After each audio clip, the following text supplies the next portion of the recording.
what was something everybody was praising AEW on before they even had a show, or at least what I was hearing a lot of from certain sections of the internet, they were all going to be about inclusion. It doesn't matter your race, your religion, where you come from, your language, your gender, your orientation, your lifestyle, your anything. So the hiring and inclusion of Nyla Rose on this roster is fantastic. It's a symbolic thing, if nothing else. It shows there's no bar to entry. Like, we're not going to exclude you because you fall into X, Y, or Z category, and that's amazing. Full stop. There is no Mm-hmm. but. There's no but in that sentence. Where the but comes in is, at what point do I say that she bores the fuck out of me and I don't want her on my TV screen? And for the second pay-per-view in a row, I've just thought, please take her out, because the other two people in that match, I'm sure will have a great match, and that's what I want to see. It was the same with Smiley Kylie Ray and Britt Baker. I mean, we're talking Mm-hmm. about before Awesome Kong was interjected, because that's another X factor, and Awesome Kong's awesome, Mm-hmm. obviously.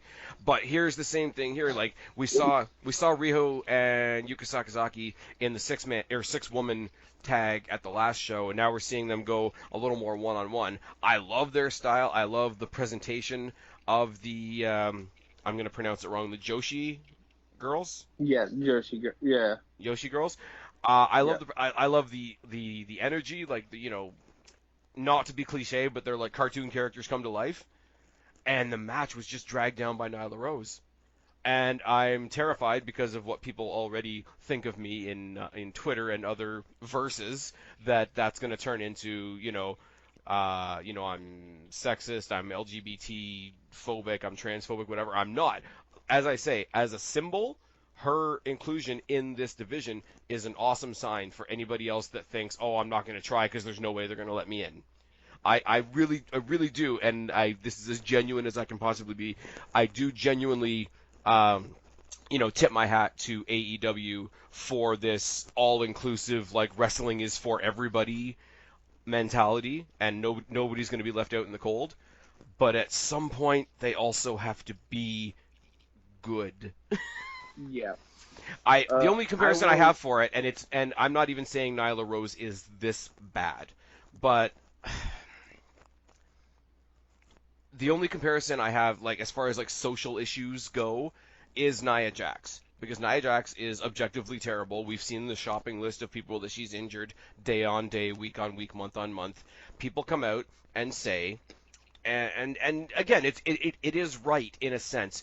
She's out there. She's great for a body positivity movement. She's great for, what about all the young girls out there that are a little bit heavier, that feel like they can't be involved in anything, and that's wonderful. To push that idea is wonderful. Okay, they should have tried harder to get Awesome Kong back. They could bring Piper Niven from NXT UK over into the main roster. There are other women. You had Beth Phoenix back in the day, who wasn't exactly a Barbie doll, whatever. But the social thing that serves cannot completely outweigh the fact that she's out there hurting people and not wrestling well and not playing a character that anybody gives a shit about.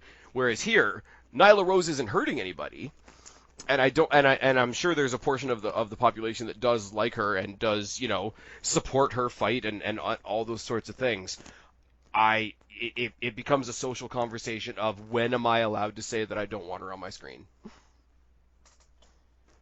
And that's and Probably that's never. so, and that's so and that's so touchy, and I don't want to come off like a dick, but I can't help but think I just want to see Riho versus Yuka. And that's my thought coming out of it, because they did great, and Nyla Rose did the big guillotine off the top, and I'm just like, yeah. What's the what did Taz used to say about Devon Dudley? He's like, he comes off for the headbutt, and he's not exactly that graceful. It's kind of like watching a bus fall out of the sky, and it's not far off. It's really, really not that far off. And unfortunately, I'm seeing people that I want to see, and there's a roadblock. It's not even like, here's some people that could have maybe put on a good match. they were wrestling with her, and the match wasn't great. I'm sure it could have been better. Like, these are people I actively like. Here's two people I really want to see fight, and another one that's in the way. The last one, Smiley Kylie Ray and oh, what the hell's her name? Britt Baker. Britt Baker. There we go. Like, there's a match I want to see one on one. Like, by the time both of those women had gotten to the ring, there's a match I want to see one on one. And I mean, Yeah. it dilutes my point that they then threw in Awesome Kong as well, because then it just became two separate matches. But I struggled with it because I want to be like, okay, they're giving a shot that WWE probably wouldn't give. I really hope it goes well. I have yet to see something. Room to improve. Room to impress me.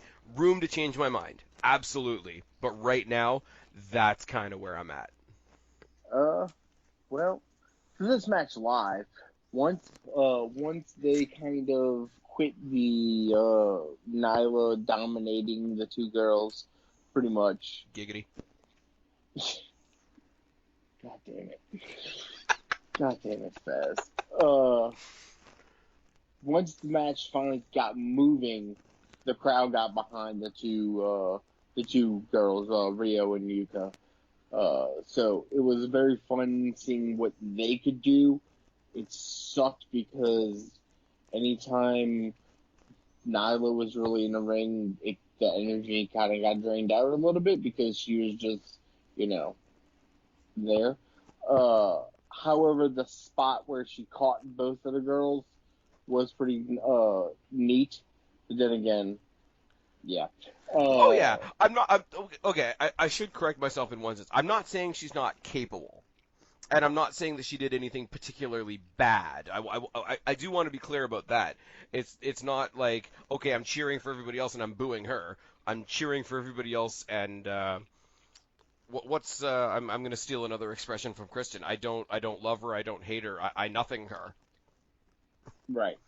And that's almost worse. Right. However, everybody was kind of shocked but very happy that Rio picked up the win, pinning Nyla as well. So. Yeah. I mean, that is the shining light. I mean, like, Nyla. You remember back in the day when all triple threat matches were elimination. Like, if they had gone into this and the two of them had double teamed Nyla Rose, giggity, and then got rid of her, and then it had broken down from that into a one-on-one match, I would have loved that. Because look, they banded together to go up against, and I can't believe nobody's protested the fact that they call Nyla Rose the native beast. Somebody will eventually. I think they're doing that just as also a little slight chop to Brock being the beast incarnate or wherever it is. I didn't even think of that. Didn't even think of that. But, like, you could have told a story where here's these two girls that obviously know they're undersized in the match. They put their differences aside for a moment to get rid of the greater threat and then decided, okay, let's find out who it is between the two of us. That could have been a cool story.